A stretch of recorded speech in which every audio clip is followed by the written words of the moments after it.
Kisah Abdurrahman bin Auf, konglomerat pekerja keras yang gila sedekah. Kesuksesan Abdurrahman tidak saja karena etos kerja yang dimilikinya, tetapi juga semangat ibadahnya yang tidak pernah redup. Salah satu amal salehnya adalah gemar bersedekah. Berbicara teladan pebisnis muslim sukses, kisah Abdurrahman bin Auf sebagai pedagang paling berhasil pada masanya penting kita simak. Menjadi miliarder tidak membuatnya lupa diri. Abdurrahman tetap sebagai sahabat Nabi yang rajin beribadah dan gemar bersedekah. Kian banyak yang ia donasikan di jalan Allah, justru membuat hartanya semakin melimpah. Disebutkan Abdurrahman bin Auf sebagai profesi sahabat Nabi di Mekah pada umumnya, merupakan sosok yang sangat konsen di usaha sektor bisnis perdagangan. Salah itu, saat suatu tempat yang ramai menjadi tempat usaha ini adalah pasar Bani Qainuqa, salah satu pasar pemilik orang Yahudi. Melansir dari Yamanu Online, dikisahkan saat umat Muslim Makkah hijrah ke Madinah pada 622 Masehi, Rasulullah mempersaudarakan kaum muhajirin dengan Ansar yang tujuan utamanya untuk menciptakan kerukunan dan menghindari ketimpangan ekonomi. Rasul menyadari kaum Ansar sebagai imigran telah meninggalkan semua hartanya di kampung halaman. Mereka pindah ke Madinah dengan tangan hampa. Awal mula merintis usaha, kebetulan Rasulullah mempersaudarakan Abdurrahman bin Auf dengan Sa'ad bin Rabi', orang terkaya dari kaum Ansar saat itu. Hebatnya, Sa'ad tidak saja dengan senang hati menerima Abdurrahman yang sudah jauh miskin sebagai saudaranya, tetapi juga menawarkan separuh hartanya, bahkan rela andaikan ia harus menceraikan salah satu istrinya untuk Abdurrahman. Aku adalah orang Ansar yang paling kaya, maka akan aku beri separuh hartaku untukmu. Kemudian lihatlah di antara kedua istriku, siapa yang engkau suka nanti akan kuceraikan untukmu. Jika ia telah halal, maka nikahilah, kata Sa'ad. Tidak diduga, Abdurrahman justru menolak tawaran Sa'ad, bukan karena sombong tidak mau menerima uluran tangan. Hanya ia ingin hidup mandiri dengan jerih payah sendiri. Di saat tak memiliki harta sepeser pun, lelaki muhajirin itu masih menunjukkan pribadinya sebagai seorang pekerja keras yang tidak menggantungkan hidupnya dari pemberian orang lain. Semoga Allah memberkahi harta dan keluargamu. Tapi maaf, aku tidak membutuhkan itu. Begini saja, apakah ada pasar yang sedang berlangsung transaksi jual beli saat ini? Tanya Abdurrahman bin Auf. Sa'ad pun menunjukkannya pasar Bani Qainuqa.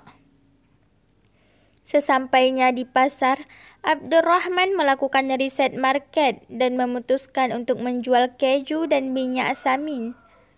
Usahanya sukses dan ia berhasil menjadi miliarder. Terbukti, sejak saat itu tampilan Abdurrahman tampak mapan.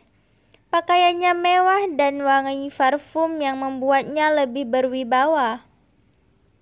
Dikatakan juga, sekarang ia sudah menikah dengan salah satu wanita Ansar. Kisah ini disampaikan dalam salah satu hadis Nabi riwayat Imam Bukhari. Dalam riwayat lain disebutkan, setelah tahu harga sewa di pasar Bani Qainuqa mahal, ia bekerja sama dengan Sa'ad untuk membeli tanah di sana dan disewakan kepada para pedagang. Dari jasa sewa tanah inilah ia berhasil meraih banyak untung. Tampaknya Etos kerja Abdurrahman ini sudah dimilikinya sejak di Mekah. Sebelum hijrah, ia dikenal sebagai sosok yang kaya raya. Semangat kerja keras lelaki Muhajirin ini senafas dengan ajaran Nabi Muhammad sallallahu alaihi wasallam. Sebagaimana disebutkan dalam hadis berikut yang artinya,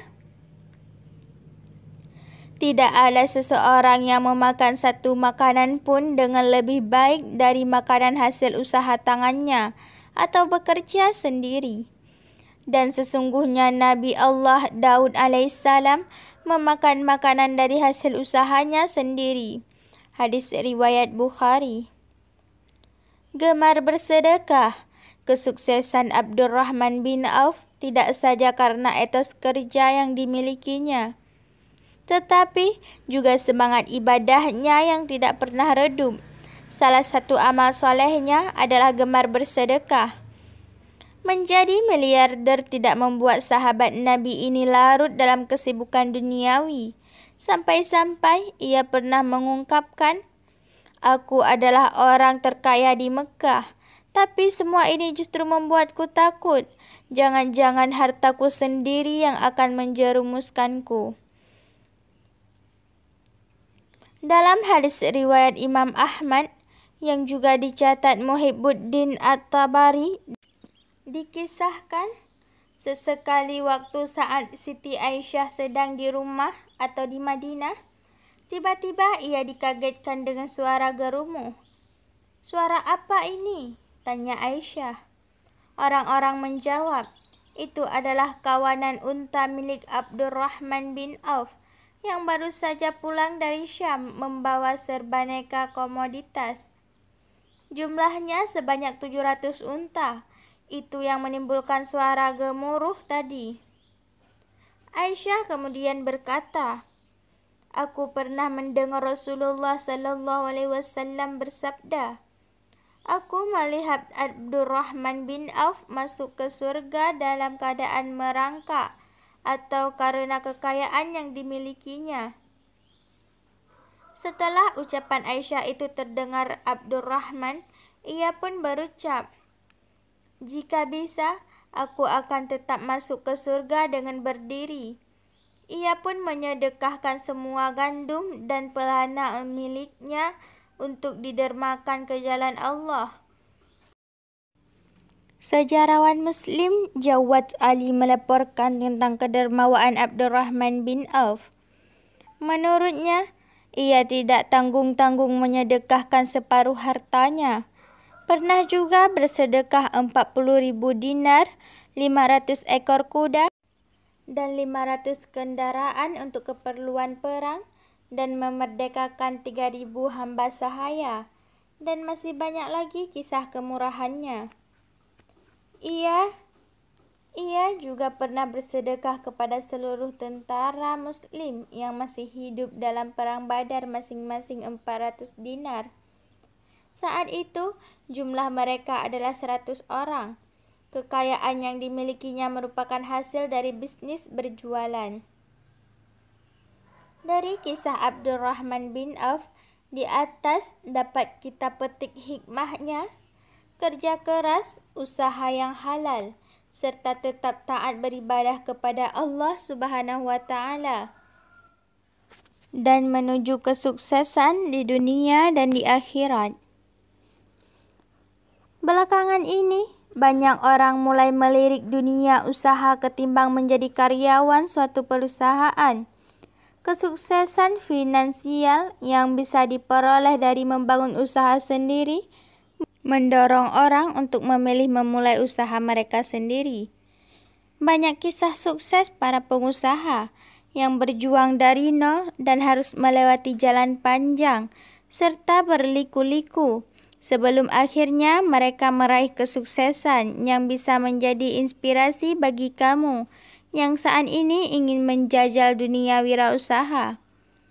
Di sini, kamu bisa menyimak cerita pengusaha-pengusaha sukses dari tanah air yang berskala menengah hingga besar, tua maupun muda, yang rata-rata memulai dari bawah dan serba sulit sebelum mencapai kesuksesan yang sekarang.